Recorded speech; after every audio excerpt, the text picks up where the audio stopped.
Ever have one of those days, or maybe one of those weeks, where you just feel like you're running in place? You feel completely trapped, totally unmotivated, just stuck. It's such a frustrating feeling, right?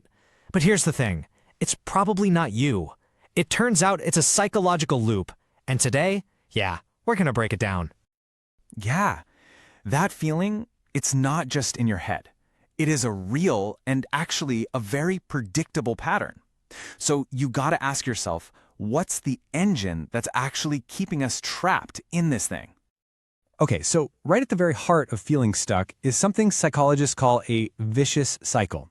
And it's exactly what it sounds like. It's like a downward spiral where your mood and your actions get locked in this toxic feedback loop. And the way it works is, it's almost deceptively simple. You feel kind of down, so naturally, your motivation just tanks and you do less stuff. But then, because you're doing less, you miss out on all the things that might actually make you feel good, which, you guessed it, makes you feel even more down. See? This feedback loop is the engine. But what's the fuel? So this cycle, it's not running on empty. It gets its power from two really specific mental traps. And what's wild is that a lot of us just think these traps are part of our personality.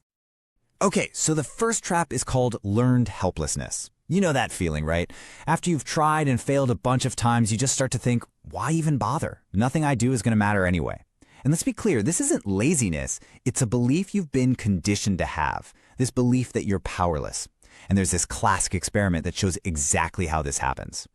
So in this really famous experiment by a psychologist named Martin Seligman, some dogs were first put in a situation where they got these mild shocks they just couldn't escape, no way out. But then later they were moved to a different box, one where they could easily escape just by hopping over a small wall.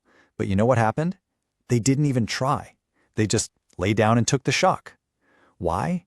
Because they had literally learned to be helpless. All right, trap number 2 is a little sneakier. It's perfectionism. Now, we love to talk about perfectionism like it's a good thing, right? Like it's a strength. But in reality, it can be this massive source of paralysis. That fear of not doing something absolutely perfectly, it can stop you from even starting in the first place. And this really gets at the core difference in thinking. Perfectionism is all about, I have to be flawless right out of the gate. Whereas a growth mindset says, you know what? My only goal here is to be just a little bit better tomorrow than I was today. It's not about being perfect. It's about making progress.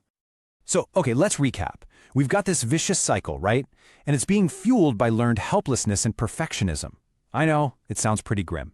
But there's a key. There is this one powerful psychological insight that can flip this entire system completely on its head. And here it is, this one idea. It's the key to everything. It comes from a type of therapy called behavioral activation. And the whole idea is that most of us have the relationship between our actions and our emotions totally backward. Think about it. We wait around to feel inspired, right? We sit there waiting for motivation to just strike us like lightning. But the science shows that's just not how it works. Action is the spark. You have to act to feel motivated. You literally have to do the thing first in order to get the feeling of wanting to do the thing. It's completely backward from how we think it works. Okay, so that's great and all, but if action comes first, what action? What are we supposed to do? I mean, you can't just start doing things randomly. You need a plan, and every single good plan starts with a compass. And that compass, it's your values. Things like connection or creativity or health, whatever is truly important to you.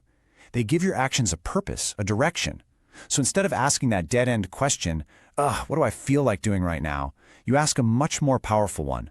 What's one small action I can take that would move me closer to what I really care about? Yeah, you can think of it like having a toolkit of different kinds of actions. You've got your pleasure activities. These are just for pure fun, things that make you happy. Then you've got mastery activities. These are things that help you build a skill and get that amazing sense of accomplishment. And finally, you have actions that connect directly to your core values. And this leads to a super practical tool, figuring out your UP versus your down activities. Your down activities, like mindlessly scrolling through your phone for an hour, they just feed that vicious cycle. But your U up activities, even if they're tiny, they're the ones aligned with pleasure or mastery or your values. These are the actions that are going to break the cycle. So, here it is, your escape plan. It's 3 simple steps. 1, figure out one of your values. 2, choose one, and I mean one, tiny AUP activity that connects to it. And 3, this is absolutely the most important part, you have to schedule it. Don't wait until you feel like it. Put it in your calendar. Treat it like it's an appointment you cannot miss. Okay, so what happens when you actually do it? When you take that first step? Well, you don't just break that old nasty cycle. You actually start building a brand new one, a positive one. This is what we call the virtuous cycle. It's the complete opposite of the other one. You take that one small step that's aligned with your values. That gives you a little win, a little spark of, hey, I did a thing. And that spark, that creates real motivation. The kind that makes the next step feel just a tiny bit easier. And you have to remember, the goal here is not to solve your entire life in one afternoon. It's just to focus on one single, totally achievable step. Because that's how every new path gets started. And this is where the real magic happens. Each one of those small steps becomes a building block for the next one. Over time, all these tiny actions start to stack on top of each other, creating this real upward momentum. It's not about some big heroic leap. It's all about the quiet, consistent power of just taking one small step, and then another, and then another. Look, at the end of the day, understanding all of this psychology is only half the battle. The other half is taking action. Feeling stuck isn't a life sentence, it's just a cycle. And you, right now, have the power to break it and start a new, better one. So I'll leave you with this. What's the one small action you're going to take today?